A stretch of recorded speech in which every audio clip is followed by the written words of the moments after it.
This is the wrong way to use a handheld screwdriver. This is how it looks like. The next video will show you how to use it correctly.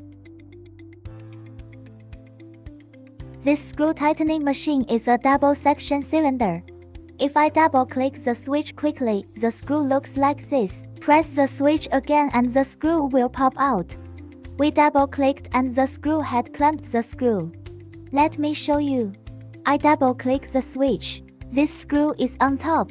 Then align the screw holes. Then press the switch once and do not release it. Done. We release the switch. Then the screw machine automatically fits. When there is a screw on the screw head, we align it with the screw hole and press the switch without releasing our hand and wait until the screw is tightened. Then we release the switch and at the same time the screw machine starts fitting automatically again. When there is no screw on the screw head, press the secondary switch, and when there is a screw on the screw head, press the switch without releasing it.